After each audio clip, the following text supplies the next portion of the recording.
First eyewitness accounts of this grisly development came from people who were understandably frightened and almost incoherent.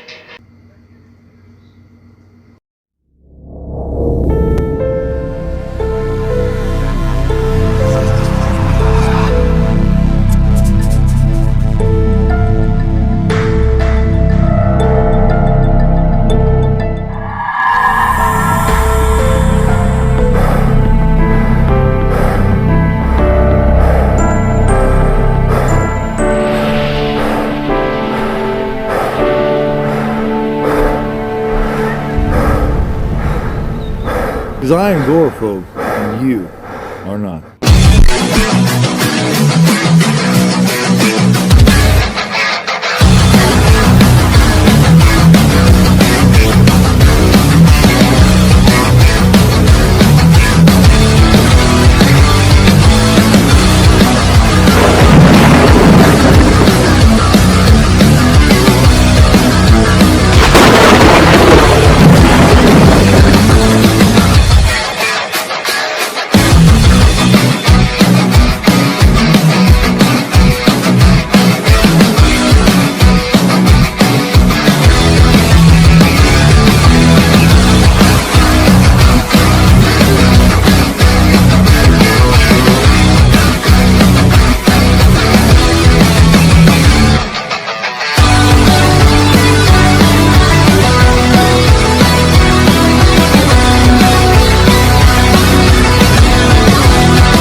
They could have survived, maybe. They definitely could have survived longer than they did if they worked together.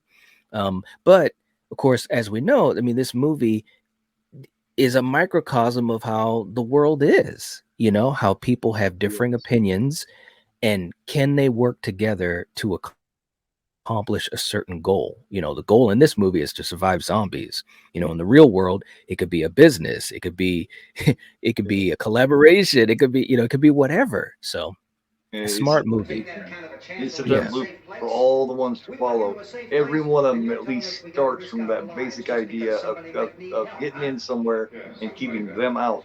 Um, and I love like I was saying about the how they just kind of just made up the dialogue as it was going. It was kind of improvised. I love it. Was brilliant. I mean that kind of thing is never planned. It's just kind of organic and it just kind of happens. Um, they each did it to the point to where you have very just five, I think it's five very distinct characters, and it was done, even if it is done by accident or organically and not written that way. They did, they captured gold by doing that because Yeah. everybody thought what they thought their character should be to it. Yeah. Like Harry had never really done any acting or anything like that. He owned a business with Marilyn Eastman, and the girl that plays Judy, she was their receptionist Oh, in right. in the business that they ran. So they just kind of hired people they knew. Just like the Image 10 is them and it's 10 friends together throwing in $600. Yeah. So everybody just kind of brought who they were organically and put a classic together. Probably Yeah.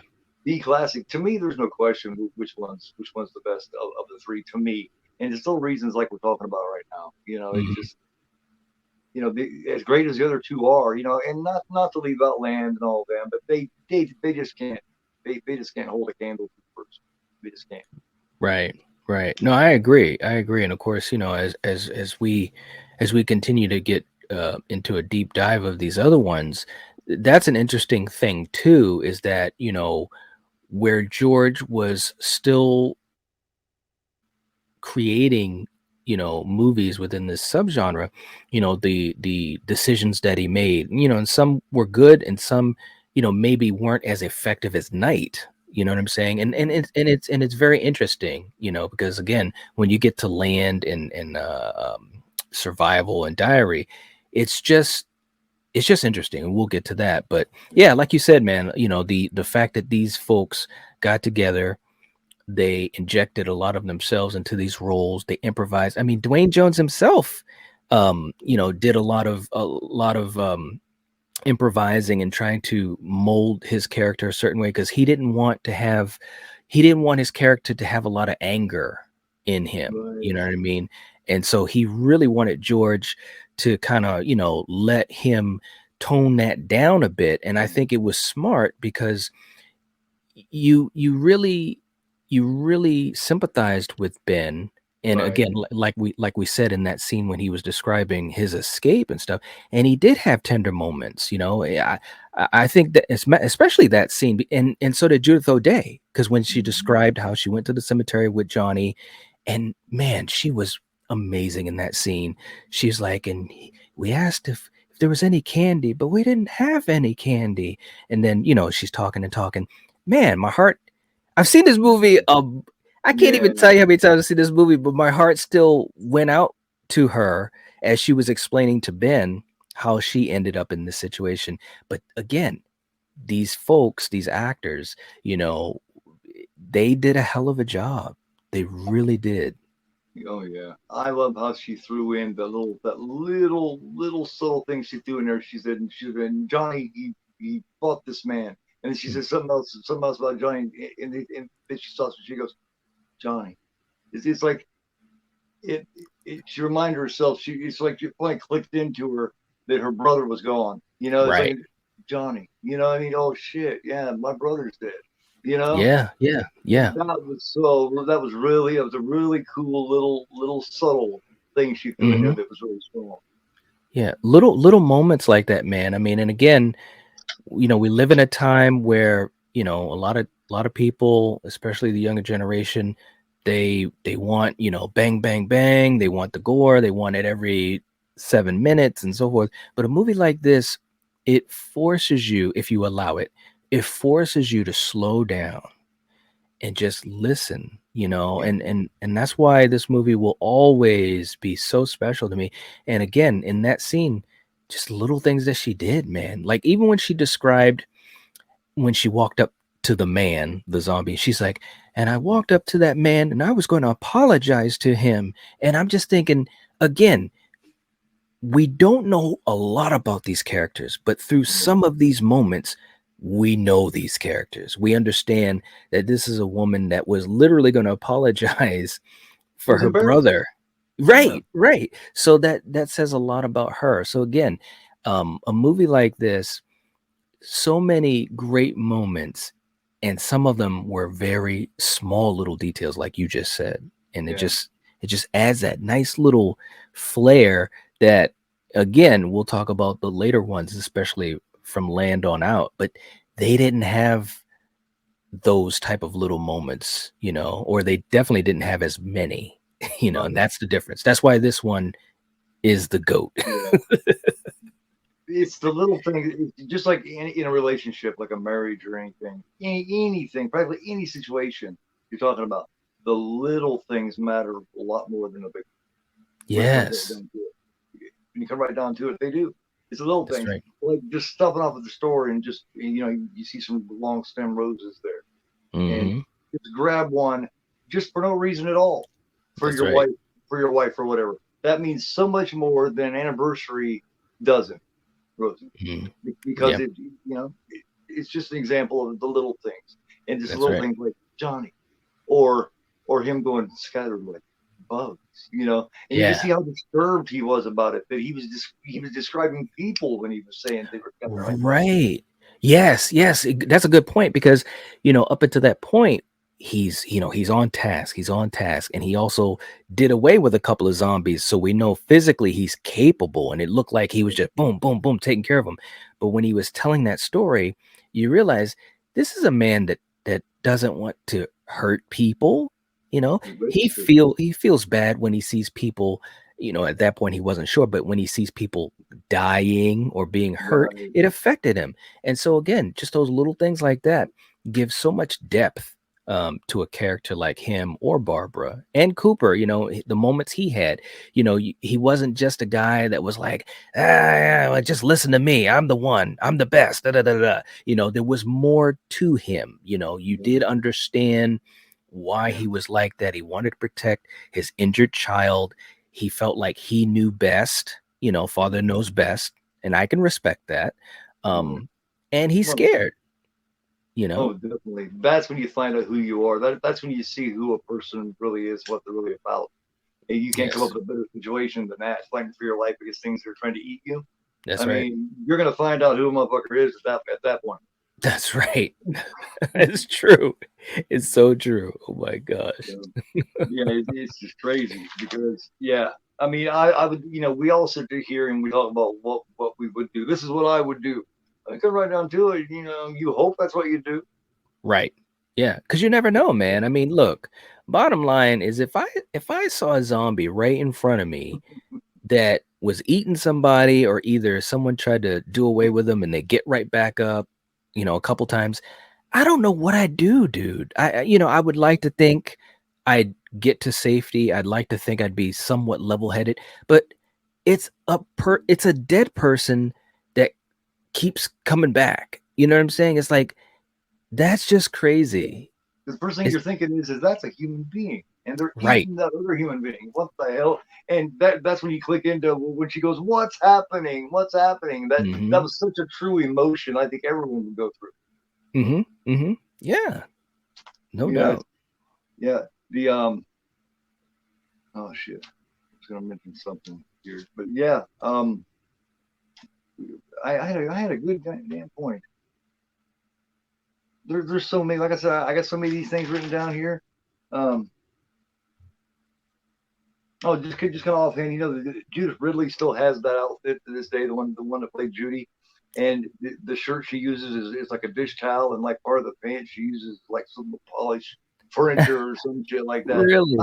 Yeah, I thought that was interesting. That's crazy, man. Oh my gosh. Yeah, Ben loses his patience with her because she doesn't seem to be helping, like I was saying. But she tries to help, and she's so awkward. Now, Mm, there's a lot of people in the 1990 version say they like that character so much better. I don't, and this is why. I mean, I know why they like the character better because the way times have changed, and they like mm, that being stronger. They feel like it's more woke or whatever it is that they call it. But I think the original Judith O'Day version of Barbara shows so many more dimensions. I think there's mm, so much more to her. It's mhm, just like mhm. in the 1990 remake, she just clicks from this to this, and then that's it. Yeah, yeah. There's No, one I point could. in there where she shows emotion. Yeah, no, I can agree with that. I mean, and I love the 1990 version too. I mean, it's obviously it's not at the same level as the OG. There's no doubt about that. And I think even Tom Savini admitted that.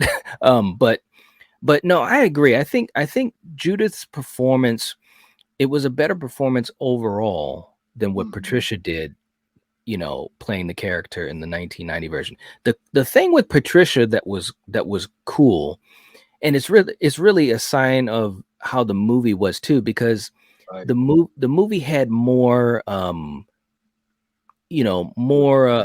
more action, more oomph, more, what I mean? Like, even when Ben is introduced, Tony Todd playing it in the 1990 version, he's running over a zombie, like, in the field, cutting it in half or whatever, and then beating it up. And that was, so the way he was even portrayed in that movie was a bit different. And he was more, I don't want to say angry, but he was definitely Right. seemed like he was more intense overall than Dwayne Jones was in the original.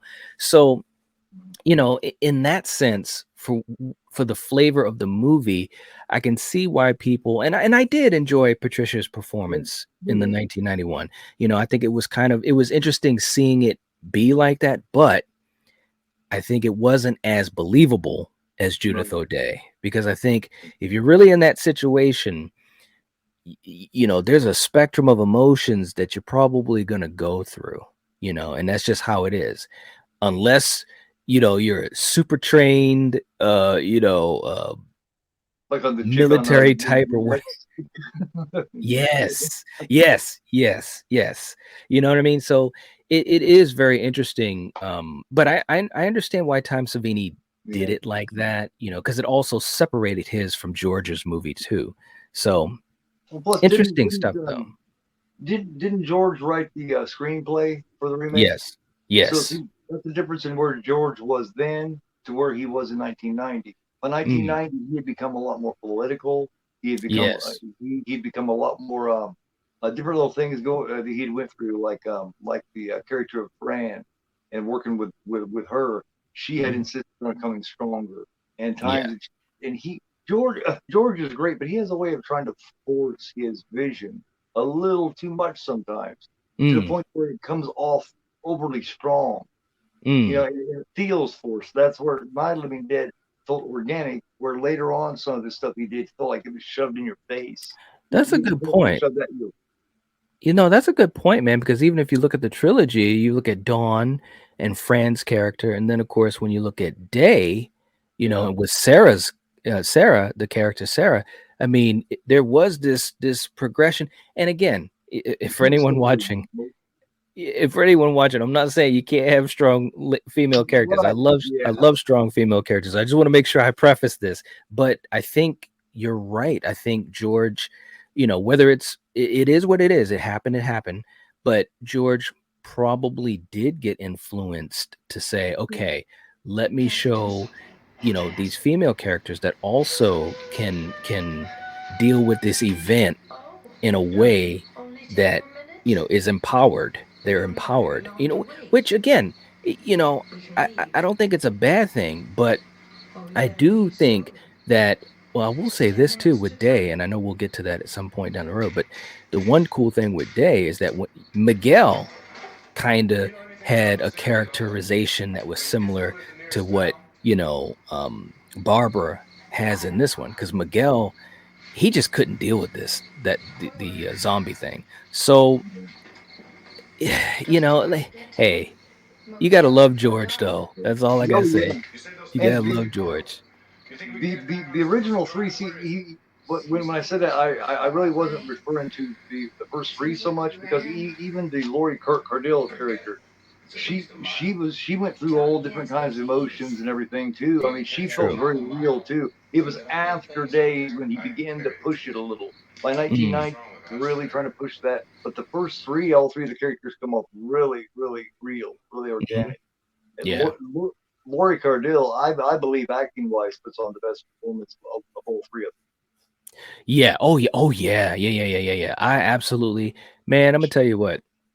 And I can't wait till we get a chance to really get deep into Day, because Day has so many interesting things going on with it. But Laurie's performance as Sarah, I absolutely love it. I mean, it's just so many things that she's them. She's doing in the everything. film. Yeah. She is. She really She's is. strong, she's weak, she's emotional, she's shut off, she's determined, she's Hmm. submissive, she's all that. Yeah. Everything that you would be in that kind of situation, especially see with like Barbara and Fran, because it kind of starts over again in Dawn. They're just now starting to experience it. Hmm.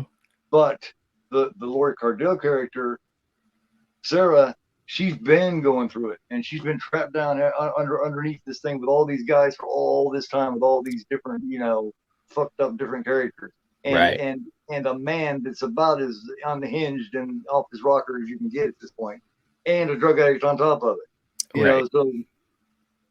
But yeah, we'll get into Day. I'm starting to get carried away because Day really is brilliant too. Yeah, yeah, yeah, definitely, man, definitely. But the Ben and Harry thing, you Mhm. you get a feeling like they're fighting over who. It gets to a point to where they're seeing whose dick's bigger is basically where it goes. Yeah, yeah. Like when Ben said, "You can be boss down here, I'm boss up here," and that's really not the. Neither one of their points is the important one. They Mhm, both miss. They like I said, they both major in their dicks so much that they miss the point and decide and then trying to decide who's the boss. Do mhm. you think at all there's any kind of do you think it's territorial? Do you think it's a situation? Do you think it's racial? Do you think any of that takes place in there between these two being the time that it was made? Where do you stand with that? Well, I'll I mean, what the thing that's interesting, and and I know you know this, and a lot of people, they think that George, gave Dwayne the part so that he could have like a social statement in this movie. But that's not the reason why. It wasn't even written as, okay, this is a black man. This was, this was a person, Dwayne Jones, who when they auditioned for it, he just was the best one. And George said, he's the best one. I'm going to hire him. It only later became, that aspect of it, anyways, only later became such a social thing because of the time that it was in. And of course, how the movie ended. You know what I'm saying? To me, one thing that was interesting is I don't think it was really a racial thing between Harry and Ben, because even in the beginning, and again, they got bigger fish to fry for sure. But as we've talked about, they don't understand that they got to only focus on the zombie situation. But when he first sees him, and he's basically saying why they were downstairs, and Ben's like, well, you didn't hear us up here, and oh well, this guy, he wants us to do this and that. It felt like it was just really just two strong-willed guys. It Ego. didn't. Yes, Yeah. egos. It didn't feel like a racial thing at all to me. I was wondering Maybe I, character-wise if you thought maybe Ben felt a bit threatened and insulted because he figured he thought Harry might be racist, or on the other um, hand, Harry may not like him taking over because he's a black guy. well, I'm talking about from a character standpoint. Do you well, think? from the character standpoint, I think there might have been some of that, and maybe both of them, just because of the time that it was in. I'm sure, that, or at least I think I should say, from Ben's perspective, he probably was thinking that, even if it's like only subconsciously, This because idiot don't like black men. That's why he's up here. Yeah, yeah. That's kind yeah, of what yeah, I'm thinking. yeah. So I think even subconsciously, or maybe far, far in the back of his head, that was playing around. Fortunately for him, and also again, playing devil's advocate, credit to Harry as well. They elevated past that point, at Right. least to some degree. But it probably was more of just a territorial thing too, and also and Harry's wife kind of said it when he went downstairs. It's so important to be right. Yes. And I think that was the bigger thing, or probably the more prevalent thing, is like they both wanted to be acknowledged as the person who's got the right game plan. You know what I'm Yeah. saying? They were both passionate about the choices that they wanted to make, and probably figured, that, hey, I'm showing a lot of passion about this. Why wouldn't people follow Yeah. my lead? But of course they butted heads, and it was such an interesting aspect to the movie because, you're thinking, wow, these guys are really at odds with each other, but man, they got a whole heap of problems that are right outside of this damn farmhouse. Yeah, because of the thing of I have a right, I have a right. Well, in the 1990 remake, it's Judy's family's house, but in this one, Hmm. it's not. So neither Right. one of them have a right. It's neither That's one right. of their houses. So it's Right. up for grabs. And the only point that I want to make about the race thing is I don't think Harry's necessarily coming at it like that, but naturally, and you couldn't blame Ben if he was thinking in his head at that Hmm. particular time in the world Oh that this yeah. guy don't like me Hmm. because, you know what I mean? Of course he would think that. That was Oh yeah. everywhere. That's right. So Yeah. from his character standpoint, he would be right in thinking that. Hmm. Oh yeah, absolutely. I mean, you I can't thought about that you before. can't deny it. But yeah, if I was Ben, I would definitely suspect that. Hmm. But Yep. credit to the writing and credit to all the actors and everything that none of that is ever brought up. I love that about it. I love that. Yeah. Me too, It's man. about two men instead of a white man and a black man. Man, you're so right, and that's such a great point because it made the interactions, which of course made the movie better because it didn't go down the familiar path. It would have It changed the whole dynamic. It would have it changed the whole yeah, dynamic. it would have changed the whole dynamic, and it would have taken the focus off of the characters and of course the situation, because now we're dealing with the political or the social stuff going on. You know what I'm saying? You can have it kind of under the surface, like what we're talking about, and it can be even as effective. So again, that's credit to everyone involved with the movie. But let me tell you, man, when I saw this film first time I saw it, I was like 7 years old, and I was at my grandmother's house. So of course my grandmother watched a lot of old shit, and would have it on the channels that would play a lot of old movies. So when I saw this movie, and right off the bat it's black and white, so I'm like, oh man, this is an old movie, and I'm watching it, and I keep watching it because it's so good, and then I see this black man in this role, and it's not stereotypical, and he's compelling, he's charismatic, he's interesting, and then you have this opposition with this other guy who's white, and it's not because of that. It's because they have different ideas of how to survive this zombie attack. And Yeah. even as a little boy, the way that it played to me was like, wow, this is this is cool, Yeah. because they didn't go down. I guess what I'm saying is they didn't go for the low hanging fruit. And it would have been so easy to do so. But Right. it would have been that's where most filmmakers that don't have as much creativity would have went. Hmm. It just Right. shows the creativity. They didn't need to. It wasn't necessary. Instead, That's it right. became about two men that just wanted to control the situation because they felt they were right, rather than Hmm. who they were. Yeah, That's right. Exactly. that's yeah. Yeah. I was gonna ask you which one because I knew obviously you must have probably have seen Day last of the three, but I was curious between you seen first between Dawn and Night. Yeah. No, it was definitely Night, and like I said, man, it was just one of those movies, that it just is stuck with me for so long. And of course, I can't remember how old I was when I saw Dawn. It was obviously, a few years later, but I'll never forget just how I was like, wow, this is different. You know what I mean? And but of course, in a good way.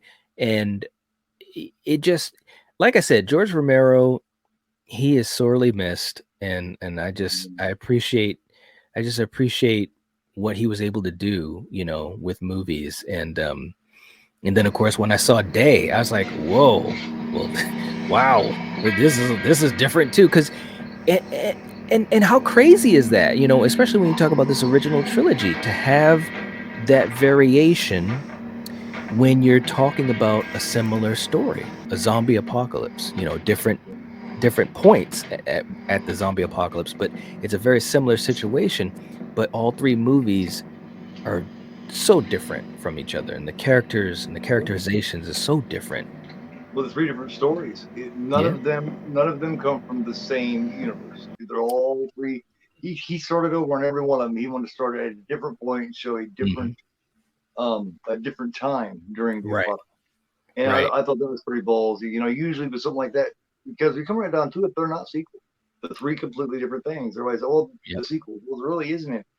Right. And to me, there's this series, even though they're not sequels, they're a series, and then you have the other. Yeah. It's just like you got these three that are by themselves, and then you got the other. That's Hmm. just that's just this thing premiered, I guess, in 1971. Do you remember the Creature Feature show they used to show? It'd be like late Saturday night. It's kind of like Yes. it premiered on TV in 1971. I guess on a Saturday night or something like that. Mm. Yes, that rifle he's holding, I guess, is 1894 Winchester. Oh wow. Yeah. Um, so many different things here. Is there any points that you want to get into and talk about? Because there's so many here. We Oh could. man. There is so many. I mean, like I said before, it's funny too, because like I said before, you literally could have so many things to talk about with this movie. I mean, even just the little things about how, the film is public domain, and how, Yeah. you know, George George never, well, number one, I mean, he's obviously a legend, and he is respected and revered, but I honestly feel like he still doesn't get the credit, overall, that he should get, and he definitely didn't get the financial, um, the financial stuff that he should have gotten. I mean, you literally, obviously there were zombie movies before Night of the Living Dead, but this was the one that kind of the blueprint, as far as what. Cheaters.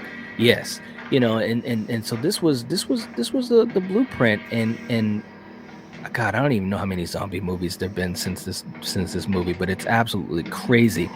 And to think that George didn't get the full credit that he deserved, and definitely not the monetary um, um, credit that he deserved. It's kind of it's interesting. It's really interesting.